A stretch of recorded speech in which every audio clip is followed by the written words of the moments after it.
Bonjour, ici Valérie Levé et Marianne Fallard-de-Côté. Vous écoutez CKRL 89.1 et c'est l'heure de votre magazine de culture scientifique Futur Simple.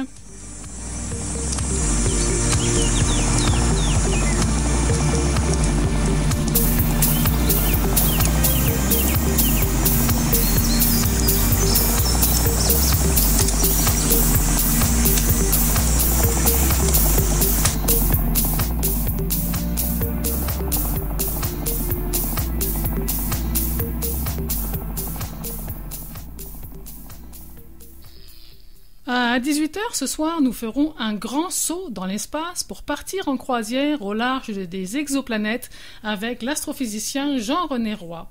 Mais pour le moment, nous allons plutôt prendre le chemin de l'Arctique et c'est Marianne Fallard-de-Côté qui va nous y emmener. Je suis en effet très contente d'accueillir Marianne comme animatrice dans l'équipe de Futur Simple à mes côtés. Bonjour Marianne. Bonjour Valérie. Alors Marianne, en quelques mots, est-ce que tu peux te présenter? Oui, bien sûr. Je suis chercheuse postdoctorale à l'Université Laval dans la chaire de recherche littorale. Et dans la chaire littorale, je travaille sur la santé des écosystèmes marins et des pêcheries, et puis de leur importance pour les communautés inuites dans le Grand Nord. On aura peut-être l'occasion de s'en reparler au cours d'une future entrevue, mais pour le moment, eh bien, au début du mois d'octobre, j'avais reçu à l'émission Jean-Éric Tremblay, qui est directeur scientifique de l'Institut nordique du Québec. C'était en quelque sorte l'introduction d'une série d'entrevues sur les recherches de cet Institut nordique. Et ce soir, Marianne, c'est toi qui prends le relais, donc tu prends le rôle de l'animatrice. Et donc de quoi tu vas nous parler et tu es avec qui? Oui, alors ce soir, on va parler de forêts de laminaires et de plongée sous-marine en Arctique. Je suis en compagnie de Kashif Miranda, doctorant dans les laboratoires de Philippe Archambault et Ladd Johnson à l'Université Laval, dont le projet porte sur les ressources halieutiques dans le Nord, y compris les laminaires. Bonjour Kashif et merci d'être avec nous. Bonjour Marianne, merci pour l'invitation. On est très heureuse de t'avoir ce soir. Pour mettre nos auditrices et auditeurs dans le contexte de ta recherche, on va commencer par une question très globale. C'est quoi des laminaires et pourquoi c'est important? Les laminaires sont un peu comme les plantes terrestres, en termes qu'ils prennent l'énergie du soleil et ils grandissent. Et sur les côtes est, ouest, partout dans les océans, il y a des laminaires qui font un peu comme des forêts partout. Et les forêts sont importantes pour les écosystèmes-là parce qu'ils font les maisons pour les petits poissons et qui sont la base des grands réseaux d'alimentation. Et aussi, il prend beaucoup de carbone de l'atmosphère. Donc, comme nous parlons de l'importance de la forêt d'Amazon, c'est aussi important de parler des forêts des algues qui vivent sur notre côte. Et les algues sont partout. C'est comme le Saint-Laurent, à Rimouski, à îles Anticosti. Nous pouvons les trouver et aussi nous commençons à travailler dans le nord, dans l'Arctique. À Nunavut et à Nunavik. Et nous croyons que là-bas, il y a une grande quantité des algues, mais qui ne sont pas vraiment connues. Wow! Donc, c'est comme des énormes forêts d'algues, très méconnues, en fait, de la plupart des gens, parce qu'on parle, comme tu l'as dit, énormément de la forêt amazonienne, mais on a quand même aussi des poumons de la Terre dans nos océans, au Québec, dans le Saint-Laurent, au Nunavik. Puis toi, tu as la chance d'étudier ce poumon de la Terre qui est très méconnu et qui est si important justement pour capturer du carbone qu'on a trop dans l'atmosphère en ce moment à cause des émissions de gaz à effet de serre là, qui sont très élevées actuellement, comme les auditeurs doivent le savoir. Oui, c'est une parfaite sommaire de l'importance des algues dans le monde. Et donc, c'est important pour le cyclisme de carbone partout, mais aussi important pour l'alimentation. Nous connaissons que les cultures japonaises, coréennes, par exemple, ils mangent beaucoup des algues comme le nori. Mais aussi dans le nord, les Inuits en Ngava Bay et aussi dans le Nunavut, ils aussi mangent les algues. Et leur culture est liée avec le processus de collecter les algues et manger et préparer des algues avec des autres affaires qu'ils trouvent là. C'est tellement étonnant. C'est pas un mets qu'on a l'habitude d'avoir dans nos assiettes, des algues qui viennent du Nunavik, mais peux-tu nous en dire plus sur ces grands projets-là qui étudient justement cette nourriture locale qu'il y a au Nunavik? Oui. Donc, notre projet, il s'appelle Tinini Muitait, qui s'agit des ressources alimentaires que les Inuits peuvent trouver dans la zone intertidale, qui est la zone entre le Mario et Mariba. Et quand c'est la pleine lune, les Inuits peuvent marcher et trouver les algues, trouver les moules. Et les algues, les moules, et il y a des autres petits invertébrés comportent cette classification, Tinini Muitait. Donc, nous sommes là pour étudier les différentes perspectives de cette ressource. Parce que nous connaissons que c'est pas comme juste aller dans le marché, acheter un plat et rentrer chez toi et manger.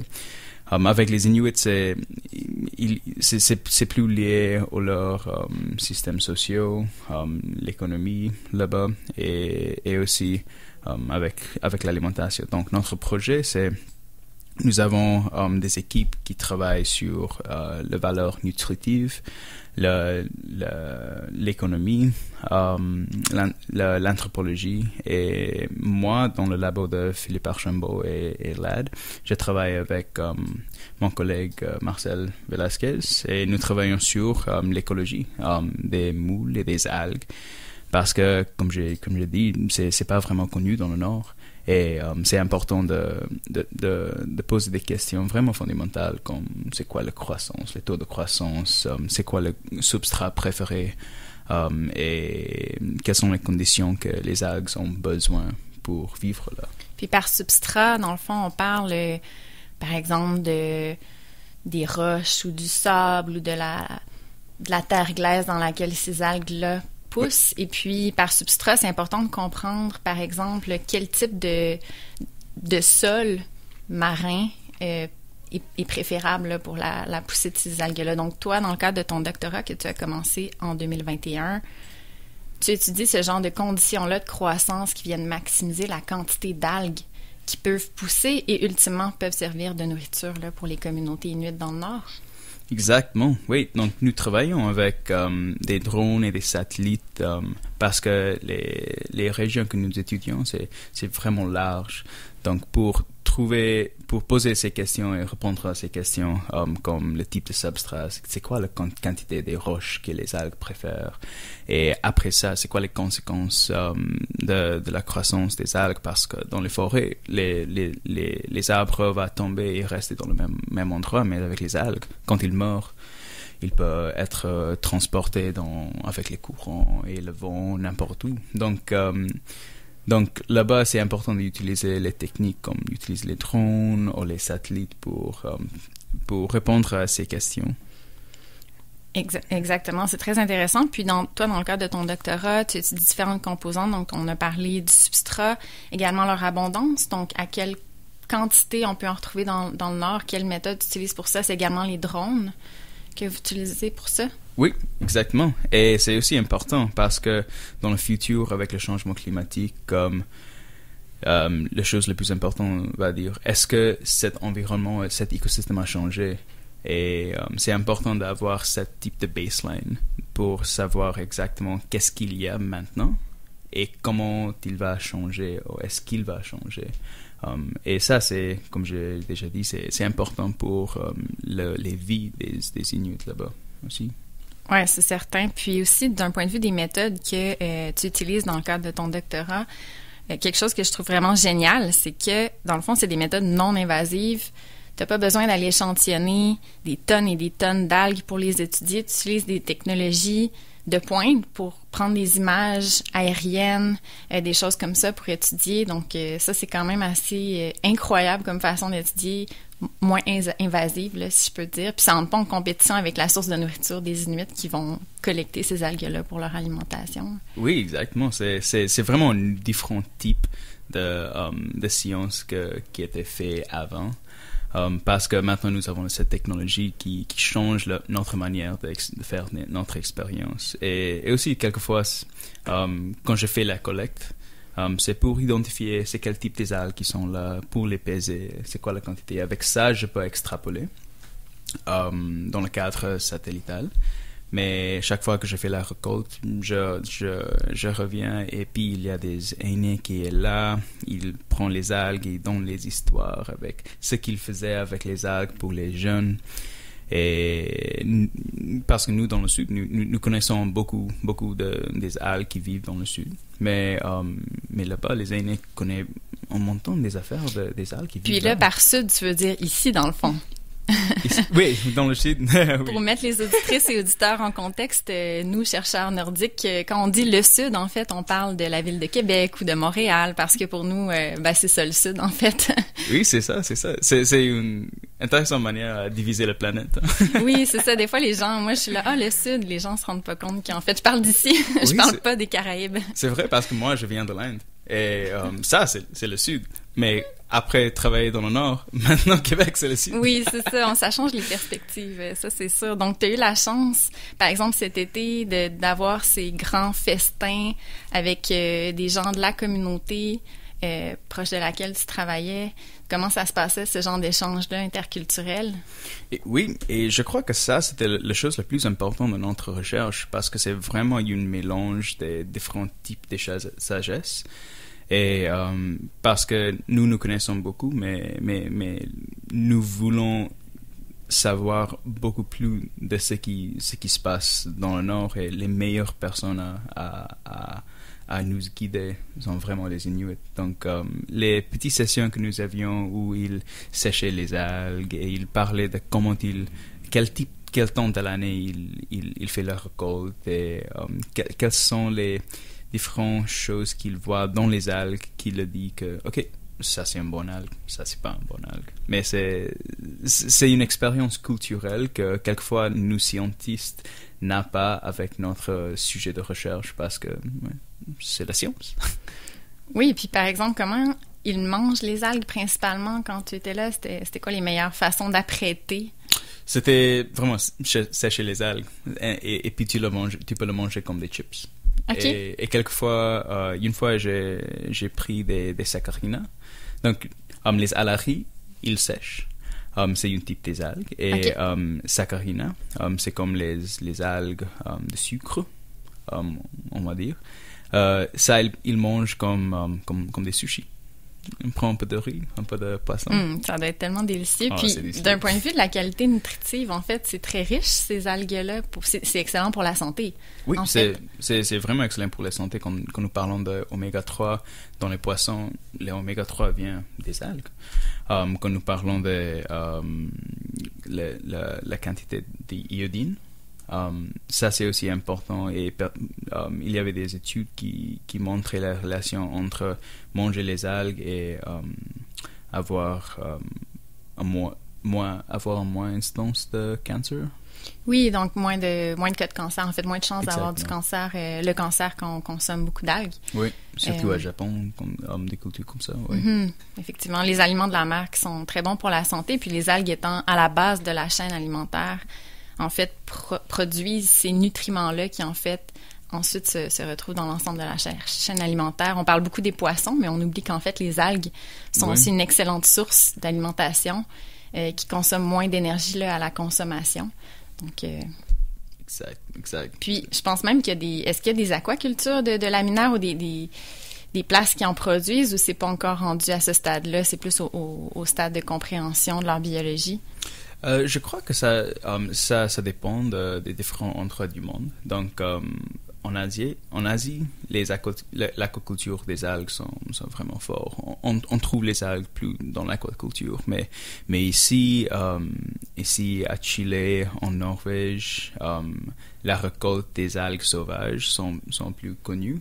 Mais je connais que dans le Saint-Laurent aussi, l'équipe d'Éric Damignon travaille un peu avec l'aquaculture des algues, Marinov aussi, il travaille aussi.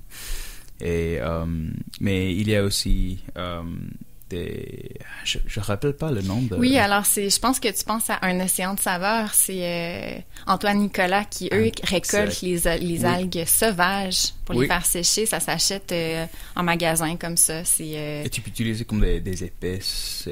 C'est vraiment délicieux. Hein, ah ouais. Tu l'ajoutes. Toi, t'aimes ça, donc, manger les algues, les laminaires? Oh, je mange tout le temps. Quand je plonge, quand je marche dans l'Antarctica, je mange. Tu jamais vas voir ma tête sans un algue. Alors, tu manges ta science, en fait. Je mange ma science. Non, il y avait quelque chose que tous les doctorants disent, que c'est important de manger ton spécimen d'étude. Donc, c'est important de manger ton espèce d'étude. Pour moi, c'est plus facile. C'est comme des algues, c'est comme les légumes de mer. Mais des personnes qui étudient les étoiles de mer, je sais pas trop de ça. Un petit peu plus difficile. J'ai eu souvenir sur la Munson d'avoir mangé une crevette crue. C'était particulièrement étrange comme expérience. Maintenant, je travaille sur le poisson. C'est un petit peu plus facile d'accès aussi. La luxe. Ouais. Avec des algues, ça serait vraiment délicieux. Ouais, un bon On pourrait mélange. faire une collaboration C'est ça. Donc, en fait, je vais en venir à la plongée sous-marine. Justement, tu me disais manger des algues en plongée sous-marine. Pourrais-tu nous dire un peu comment t'en es venu à utiliser la plongée sous-marine dans la recherche scientifique? Oui, au début, j'ai commencé à plonger en Inde. Et là-bas, c'est les endroits tropicaux, mais j'ai trouvé l'eau un peu trop chaude. Donc, il fallait que je suis allé dans l'Arctique pour trouver l'eau qui était mieux pour mon corps. Mais j'ai étudié les algues dans les États-Unis, mais maintenant, après venir au Québec, j'avais la chance d'intégrer les deux, d'étudier les algues en tant que plongée. Et ici, il y a beaucoup d'opportunités à faire ça. L'équipe de Fanny Noisette travaille dans l'île d'Anticosti pour la télédétection des algues et la croissance des algues. Nous faisons quelques opérations dans le Saint-Laurent, à Rimouski, et nous avons quelques études que nous faisons dans le Nord avec le projet Arctic Kelp, qui est dirigé par Philippe Archambault et Karen Phoebe-Dexter. Et donc, j'ai étudié je suis allé à Cambridge Bay avec Camille Lavoie, Amanda Savoie, dans le Canadian Nature Museum. Et Cambridge Bay, qui est au Nunavut. Nunavut. Pour placer les gens qui nous écoutent, qui est vraiment dans le haut Arctique. C'est très haut en latitude, pardon. Oui. Et l'eau là-bas, c'est pas vraiment connu. Comme tu as dit, c'est de l'eau arctique. Et donc, c'était impressionnant à être là et avoir cette opportunité de faire la science dans un endroit vraiment pas connu. Et c'était vraiment comme la science ancienne qui était plus exploratoire et où on découvrait des choses qui sont étranges. Alors, tu étais là cet été et c'est très récent, oui. Cette plongée à Cambridge Bay au Nunavut. Oui, et je suis allé là pour 10 jours, mais l'équipe elle était là pour je crois un mois et demi. Et wow. Ils avaient l'opportunité d'être là parce que c'est important dans la science.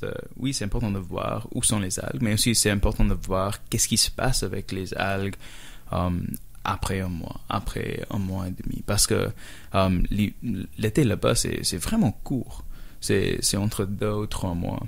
Donc, c'est important de voir comment les algues commencent à vivre et comment les algues meurent. Est-ce qu'ils meurent? Qu'est-ce qu'ils font avec la glace qui existe là? Et s'ils ont besoin de lumière, il doit être un peu moins profond. Mais si c'est trop moins profond, il y a des glaces partout. Donc... C'est tellement un mystère, en fait. C'est étudier une boîte noire qu'on connaît très peu.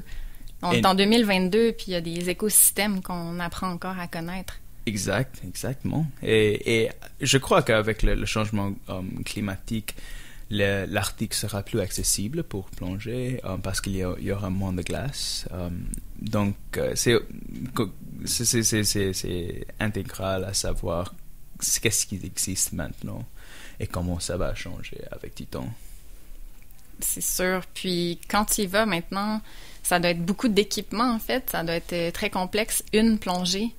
Une seule plongée doit nécessiter énormément de logistique pour aller en bateau, s'habiller. Oui, oui, et c'est important d'avoir des relations avec des personnes locales là-bas parce que comme tu as dit, nous avons beaucoup d'équipements, nous avons des bouteilles pressurisées, nous avons il fait froid et quand tu es sur le bateau, il y a le vent partout, il n'y a pas la protection de ça. C'est tellement intense. Et puis tu plonges dans l'eau qui est 0 degré, moins 1 degré, et puis tu sors et l'eau, c'est pas froid. Quand tu sors et tu expériences le vent, ça, c'est froid. C'est la petite ride de bateau après, là, pour retourner à la communauté. Oh my God. Oui, c'est comme oui, exactement, c'est glacial. C'est 1 heure et tout le monde s'embrasse. 1 heure, quelquefois. De bateau? Ouais, 1 heure de bateau. Après avoir plongé dans l'eau glaciale. Ouais. Donc, nous sommes équipés avec notre thermos d'eau chaude, mais après, c'est un moment. C'est pas, tu peux pas faire des complaints. Parce que plaindre. Non, c'est impossible à faire ça. T'es quand même en Arctique en train de faire de la plongée sous-marine, tout simplement. Exactement. Si tu dis, quand tu es dans l'Arctique, je me sens froid, c'est comme, oui. Ben oui. C'est la vie. La vie de chercheur nordique. C'est ça. Puis pour finir, une dernière question, c'est quoi la chose ou une des choses les plus incroyables que t'as vues en plongée sous-marine en Arctique? Wow! Je vais dire que l'opportunité de plonger avec des phoques, ça, c'était magnifique. Parce que, un rêve. Ah oui, c'est ça. Parce que c'était après une plongée, quand nous commencions à monter sur la surface, et tout de suite, j'ai vu des boules qui étaient en bas, mais mon partenaire de plongée était déjà sur la surface, donc c'est bizarre. Hein? Il venait d'où? Et tout de suite, quand je montais sur la surface, il y avait le phoque qui était juste là. Et immédiatement, nous descendions encore, juste pour jouer avec le phoque, parce que c'est vraiment curieux. Quand tu le vois dans des aquariums, ils ne bougent pas trop, ils ne sont pas trop agiles, mais quand tu le vois en nature, et ils sont partout, ils sont comme des petits chiens qui ont plein d'énergie, dynamique, ils veulent jouer avec toi, et dans le même temps, il y a des méduses, les ctinophores qui sont partout, qui sont un type de méduses. Il y a des théropodes qui sont comme les papillons gélatineuses, par des millions et des millions qui sont... Donc c'est vraiment une expérience un peu magique, et c'est un peu humbling aussi. C'est quoi le mot pour humbling? Ça nous rend humble. On se sent petit. Oui, c'est ça. Dans cette immensité arctique, cette magie naturelle. Oui, parce que aussi tu sens que tu n'es pas confortable en voyant qu'il y a beaucoup des autres animaux qui sont là, qui sont vraiment dans leur région, adaptés à cette température. Oui, donc c'est une belle expérience à avoir, et je sais que dans les années prochaines, nous aurons bien plus de ce type d'expérience. Hein. Absolument. Ça donne vraiment le goût d'aller plonger en Arctique, en tout cas, ce que tu nous dis. Alors, je vais continuer à poursuivre. Commence. Oui, c'est ça. Alors, merci beaucoup, Kashif, de t'être joint à nous. Kashif, qui est doctorant en biologie à l'Université Laval. Merci de ta présence. Merci, Marianne, et j'ai hâte de voir comment tous les prochaines interviews passent. Oui, alors on a un créneau nordique qui s'entame. Alors on va avoir d'autres entrevues comme ça avec des chercheurs qui travaillent et des chercheuses qui travaillent dans différentes sphères de la recherche nordique, de la biologie, aux sciences sociales, à l'anthropologie, à l'économie. Alors restez à l'affût.